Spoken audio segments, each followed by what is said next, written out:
Let's talk about primers. I remember back in 1996 when Smashbox introduced their now iconic Photo Finish primer for the face.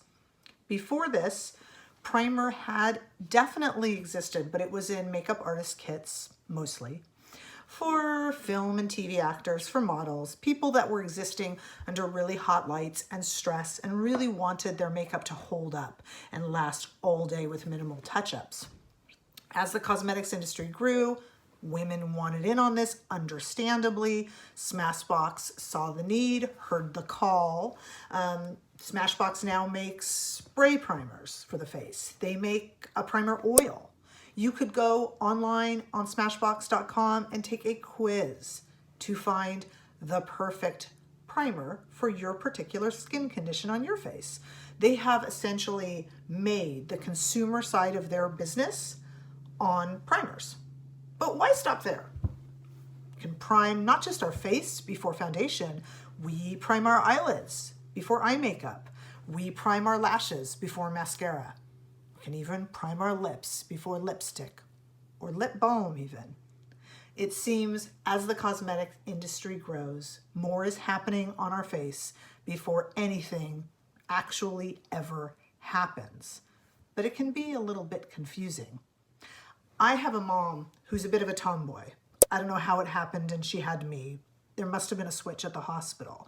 But she's a bit of a tomboy and occasionally she shows a bit of an interest in makeup. And she told me she wanted to start a skincare and beauty routine. So I was gonna help her. But she could never figure out where primers fit in. Yeah, I guess it is confusing. I mean, is it skincare? No. Yes. Is it makeup? No, I mean, yes. Is it necessary? Well, it depends who you ask. I mean, come on, I'm not judging. I have gone a day and at about noon or 1 o'clock in the afternoon, I stop and realize that I completely forgot to put on primer that morning. And I mean, there's really no difference in how my makeup looks. I know, there's no difference. So I'm not judging you. There's been days that I've just worn primer. Sometimes on the no makeup days, that's kind of fun. So primer serves a lot of purposes for us, and one does not suit all. Nor, you'll be surprised to learn, do you have to slather it all over your face. So let's talk about the different types of primers. We'll do face primers, we'll do eye primers, and we'll even do a little bit of eyelash primers. So let's discuss. We talked about Smashbox, and like I said, you can go online and see their whole range. They even have color correcting ones. They are one of the innovators in this field, so I definitely recommend Smashbox. If, like me, you have combination skin or oily skin with visible pores, I recommend a pore refining primer. But please, there's no need to put these all over your face. You can actually use primers in different sections of your face. For instance, this Milk Blur Stick primer is great when added, for me, on my face, and I'm speaking about me specifically. I get enlarged pores here, here, here, here, here. So I will actually, and I'll insert a video here, put it on to the areas that have visible pores.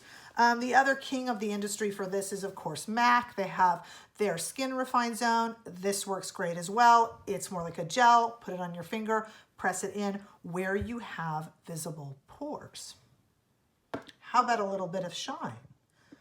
As I get older, I like a nice matte foundation, but you know, you want a little bit of glow. And speaking of kings, we of course have MAC. Their Strobe Cream is world famous for this. It can be used as a primer, can be put on the face, works particularly well on dry skin, but all skin types. And it, when you could wear it alone for just kind of a glow, but when you put a matte or sheer foundation over, it gives it a nice cast. And of course, we also have good old Charlotte's Hollywood Flawless Filter, which comes in different colors. The Strobe Cream does too.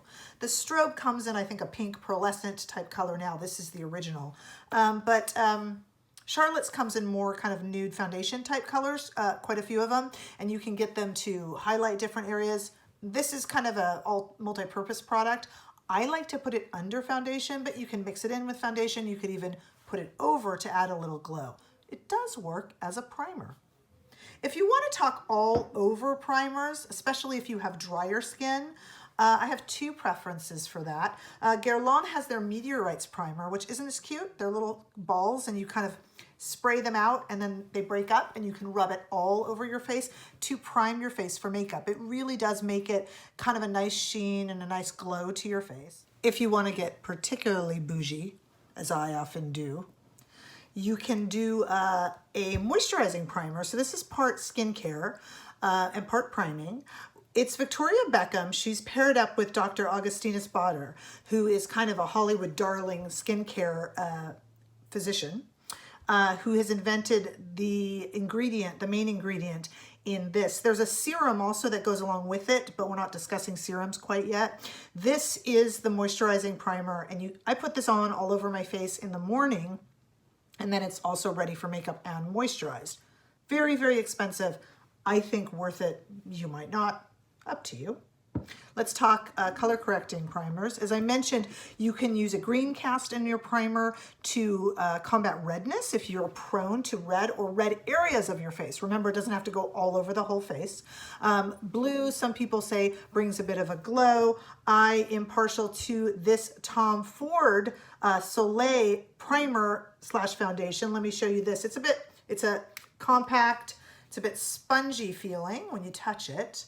And gives kind of a pink cast that when put on the face, especially before you apply foundation, definitely gives a kind of a glow and a shine. That's a lovely product.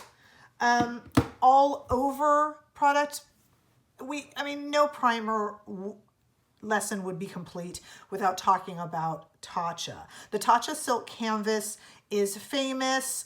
It's not my favorite. I probably use too much of it. I'm a little bit heavy-handed, admittedly. But it's famous for a reason. It's well-loved. It works. If you apply it sparingly, don't go whole ham like I do. Actually, pretty soon they're going to be releasing a cream, like a pump formula of it in more of a liquid form. I'm going to get that because I don't think I can be trusted with this.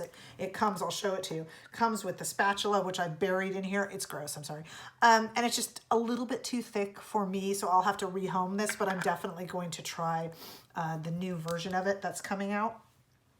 Let's move on to eye primers. And I'm going to start with one of the newest ones on the scene that's really kind of a darling, and this is the Anastasia Beverly Hills eyelid primer. Now, so many of you are going to watch this video and say, stop.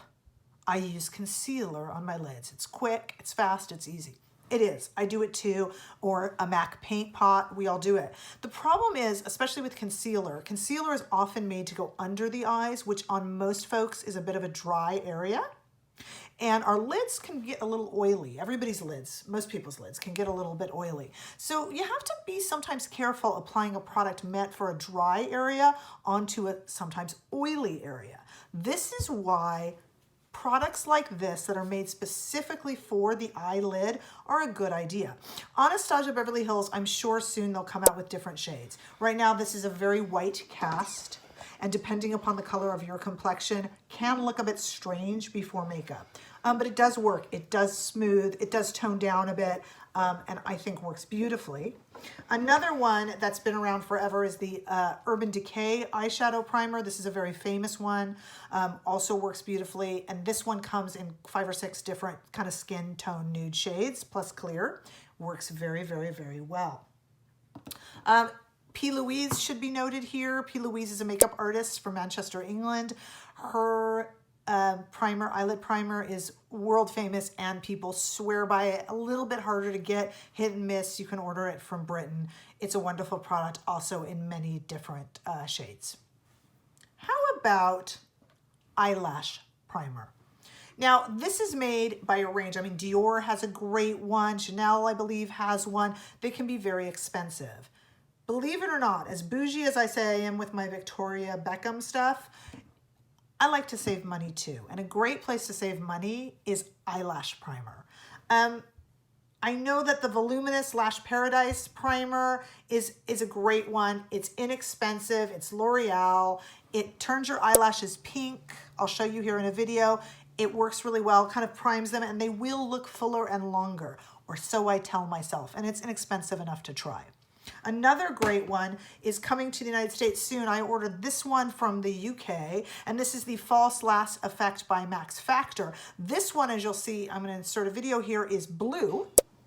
And the idea behind this one is it's supposed to make the whites of your eyes brighter, and it's supposed to make any black mascara that you apply over it darker. The jury is still out on that one, and you can even wear it if you want, just as a blue mascara. It's a real bright, bright blue if you so choose and dare.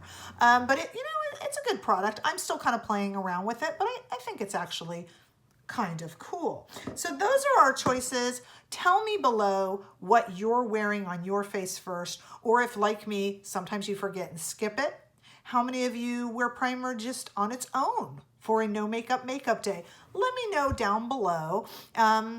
And please subscribe, and thank you so much for watching. Bye-bye.